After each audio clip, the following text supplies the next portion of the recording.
Gang, this is my website, Durianrider.com, and this is my ebooks, CTFU. This is basically, if you want the results, then this is the book for me. I've got some bit of troll picks in there, but it's all backed by science. My style is, I'm trying to relate to the everyday person. Some people are like, Harley, show us the science that your diet is proven, backed by science. And here we go. This is from the American Diabetes Association, endorsing exactly what I promote. And this is intrahepatic fat, that's liver fats, fatty livers, postprandial glycemia increase after consumption of a diet enriched in saturated fat. This works for polyunsaturated fat. It works for all fat. Fat is fat when it comes to fatty liver and insulin resistance, all right? So you can you can browse all the studies and spend 1,000 hours reading it like I have, or you can just grab my ebook and just go straight to the results. All right, just go. What do I do? What do I eat? So you can study all this stuff, and that's great.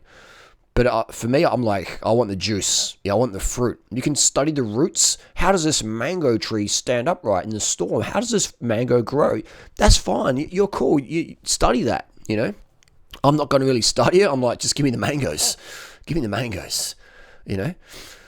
So let's have a look at the objective. This is the abstract, all right? This is for the people, the science geeks, people who geek out in this science, all right? So a debate continues regarding the influence of dietary fats and sugars on the risks of developing metabolic diseases, including insulin resistance and non-alcoholic fatty liver disease, NAFLD.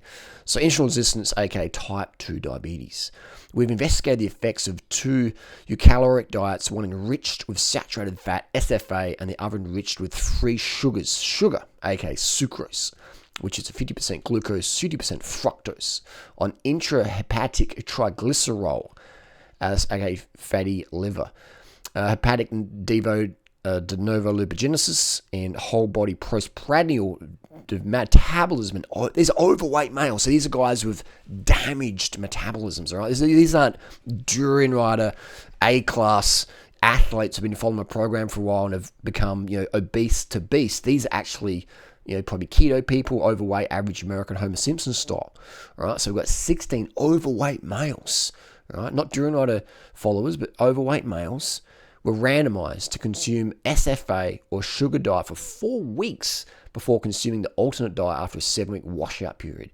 The metabolic effects of the respective diets on fatty liver, hepatic DNL, and as basically excess body fat, and whole body metabolism were investigated using imaging techniques and metabolic substrates labeled with stable isotope traces. So if you're not using stable isotope traces, you're not really doing a proper test. So this is like a cornerstone of my work here, using the stable isotope traces. Right? We know that the isotope, nothing beats that. Nothing comes close. That's where if we use isotope testosterone ratio testing in athletics, that they rarely use that because it's so devastatingly effective, it would just wipe out the whole competition. So they use another method. But the isotope, that shows everything. All right, so the results. Consumption of the SFA diet, the fatty diet, significantly increased fatty liver, right? While the sugar diet was virtually unchanged. Right? Consumption of the fat diet induced exaggerated postprandial glucose and insulin response, meaning the glucose spiked really high and stayed up. The insulin, extra insulin, all right? So your extra insulin spike, which is the higher insulin levels, the more an issue that is. And the spike's not as important as the fasting level, right?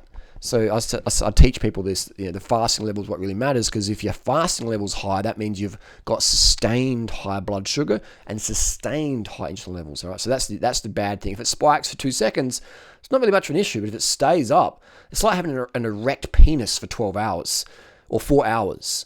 Right, that's going to do some damage to your penile muscles. If you're getting a rock solid boner length and girth for 10 minutes or an hour, that's okay. But if you're still boning hard for 4 hours, 12 hours, that's a priapism, and that ain't going to be good for your health, your penile, for your dong, your banana.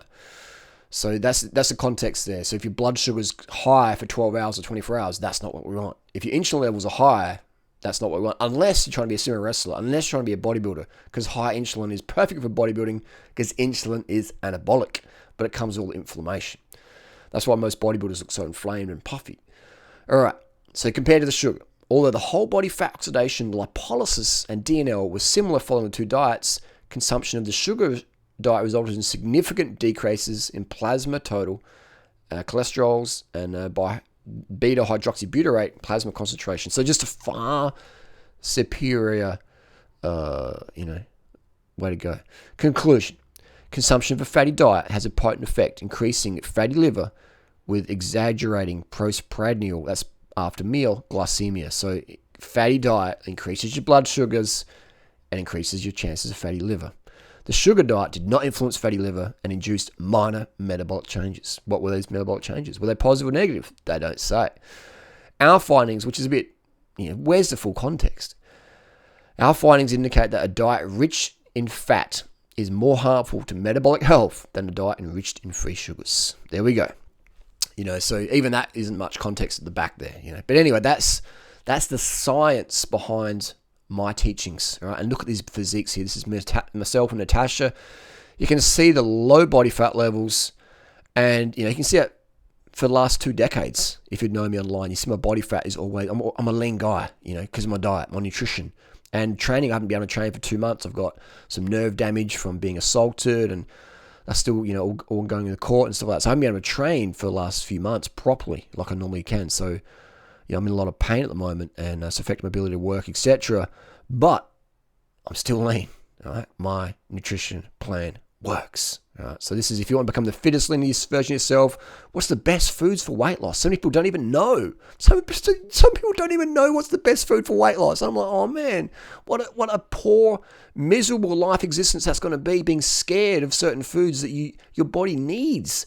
People are scared of certain foods that their body actually needs to get lean. If you don't have these foods in your diet, you'll never, ever, ever stay lean. You might be able to get lean via starvation, but you'll never stay lean. You'll never have a happy mood because you're just deprived of these essential foods. This is a once-in-a-lifetime opportunity, and that's not me being salesy. This is real deal. All right, look at the cult following I've had over these last decade or two. It's just... And this is because my advice works like nothing else. And we're not talking just nutrition. We're not talking just weight loss. We are talking about total lifestyle benefits. If you're into that, grab a copy of my ebook and just study it. Don't just buy it. I don't want your money, I want you to buy it and actually take action. I want you to read it and absorb it. It's very easy to read. This stuff is boring as heck for me. This is like, oh man, this is just... They write it in this all this fancy lingo. My book, I've written it so an 8-year-old can understand it, all right? Because I believe this information should be easy to understand. You don't need a PhD to be able to understand basic human concepts for weight loss and health and vitality and just feeling good. It doesn't matter how good you look, how ripped you are, how shredded you are, if you're the fastest girl or guy, ballerina or on the bike or whatever. It doesn't matter about that. What matters is how you feel inside. And so if you're feeling crap because your diet's letting you down, then you're wasting your life. So get on track. And just read and succeed. Succeed to read. Simple as that. Thanks for watching. Any questions? Down below. That's the science. The science supports what I say in my books. 100%.